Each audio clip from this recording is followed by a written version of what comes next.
You must choose your circle wisely. Teenagers, really big one for you all.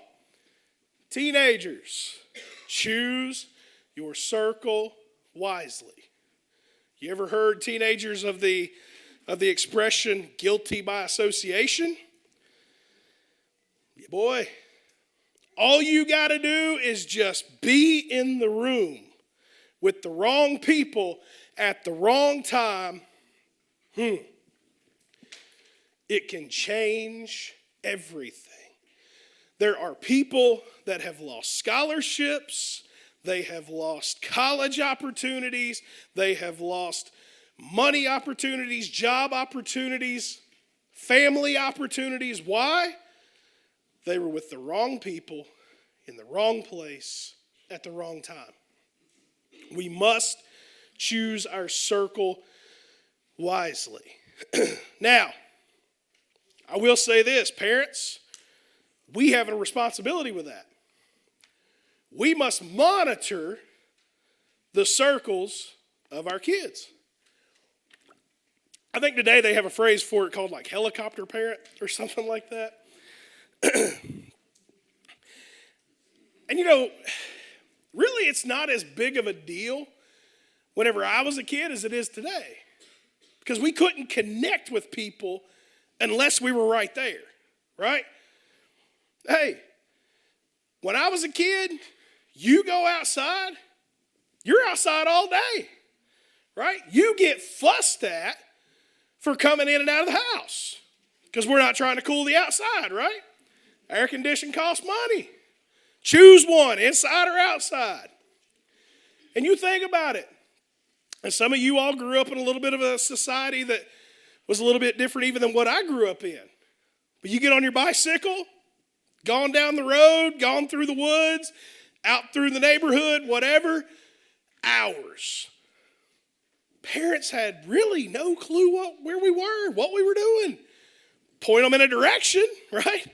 They went that way. But also parents knew our circles. They knew who we were with. They knew what was capable. I remember times whenever I was a kid, teenagers, listen, I remember times when I was a kid. Hey, Mom, can this person come over? Nope.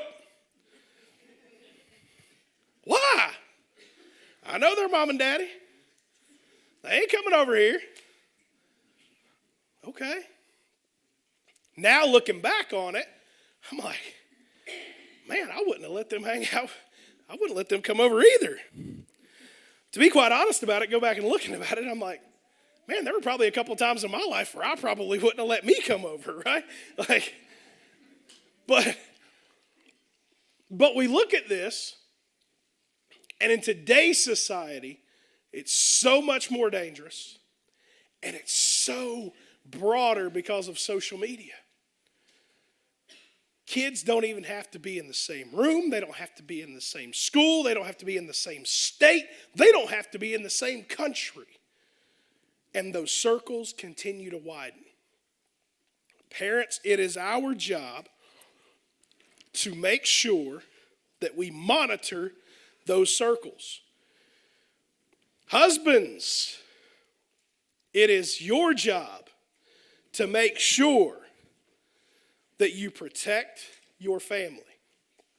We must protect our family from false doctrines. We must protect our kids from people that are not, and let's just be honest. Again, not everybody that says, Lord, Lord, is going to enter in, right? The root of the fruit is going to be evident, which means if they go to such and such church on Sunday, but you know that they're doing these things Monday through Saturday, I don't care what church you go to. You may say, well, now hold on, Pastor. You can't be judging people, right? Glad you said that, even if you didn't. Glad you said that, because guess what?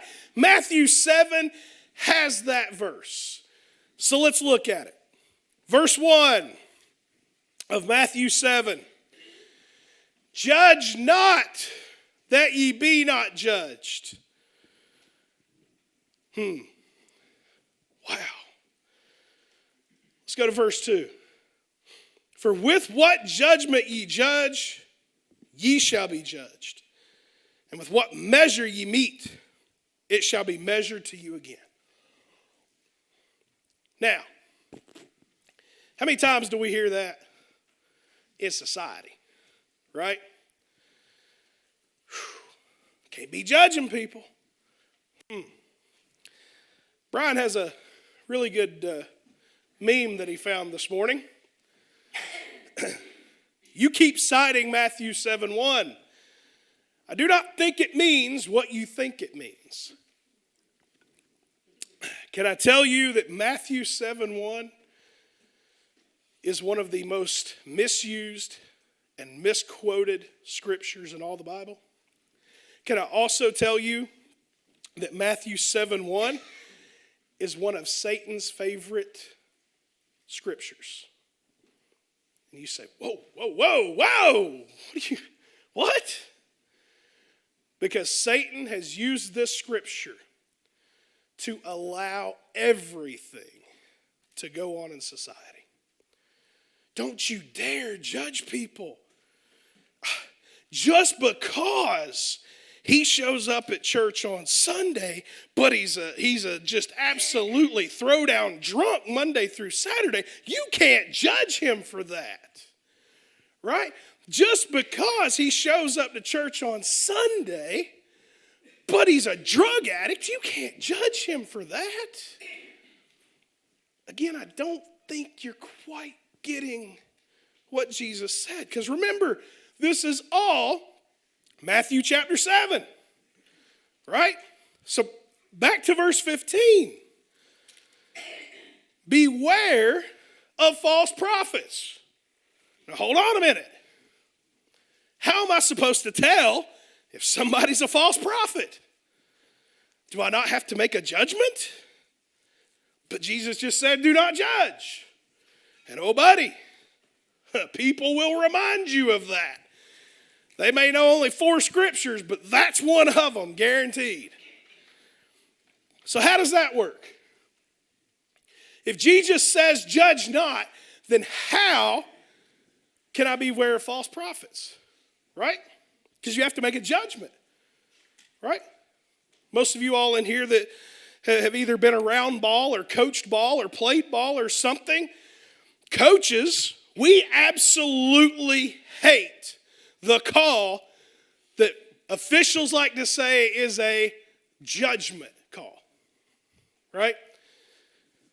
It's a judgment call. I remember a few years ago, pitcher in the major leagues had a no-hitter going. Everybody on the planet saw this play, knew that dude was out at first. But it was a judgment call. What did the official do? He's safe. Man lost his no-hitter because the umpire made a bad call. But we call that a judgment call, right? So how does that work? If Jesus says, judge not, that's the play. Good job, Brian. That's the play. Now, obviously, that was before they had review, right? Because the manager would have been out there, hey, let's go to review on that one. And the man would have got his no-hitter. But how does that work? Jesus says, judge not, but then he turns around 14 verses later and says, beware of false prophets. Oh, wait a minute. Look at 16. Ye shall know them by their fruits. Now, wait a second. Jesus is telling me that I'm going to know people by their fruits. Now, what did I also tell you? It takes a little while for fruit to grow, right?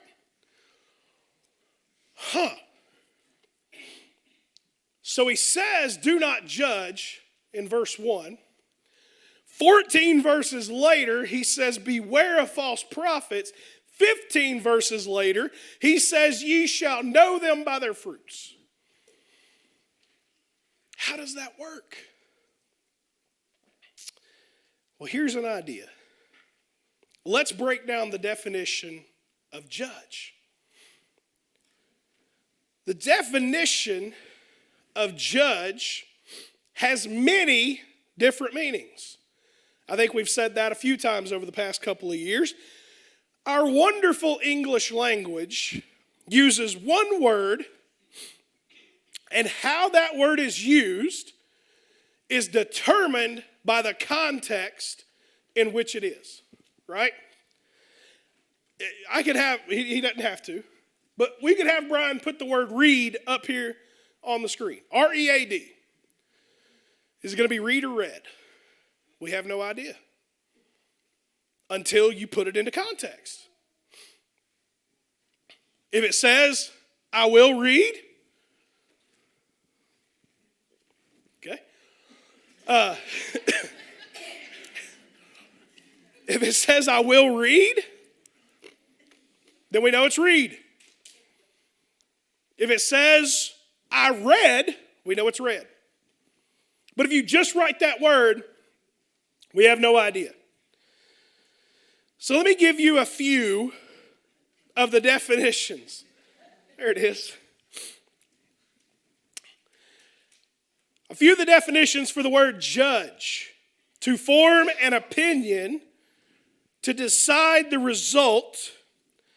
Cambridge describes it as expressing a negative opinion because you think you are better. Separate, pick out, punish. In this particular way, in this particular verse, in verse 1, the Greek term that is used here is krino, K-R-I-N-O, krino, and it means to condemn. Okay? Now let's look at the definition here and fill that back into verse 1. Condemn not that you be not condemned. Okay. That brings a little bit of a different meaning to it. And then look at verse 2. For with what condemnation you condemn, you shall be condemned, and with what measure you meet, it shall be measured to you again. Okay, now we're looking at this a little bit different. Wait a minute. What does it mean to condemn somebody?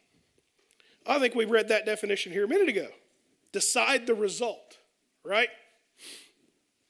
Caleb was driving the other day, and there, as you're coming off of Greenwood Drive, turning onto Summit, and then Summit kicks right back over.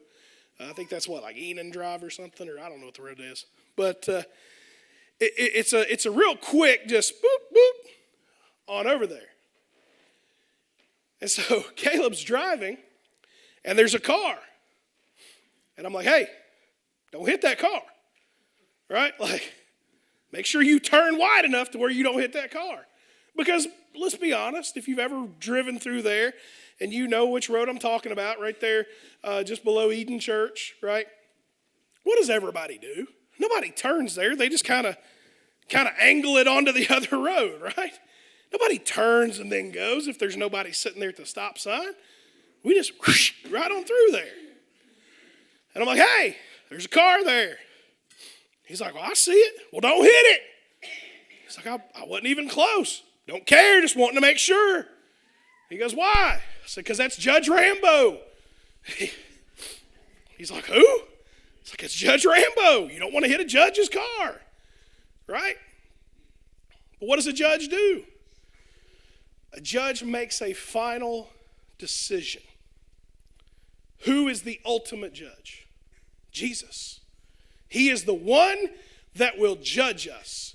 He is the one that will make the final verdict, that will decide the result. And that's what Jesus is saying here in verse 1 and 2.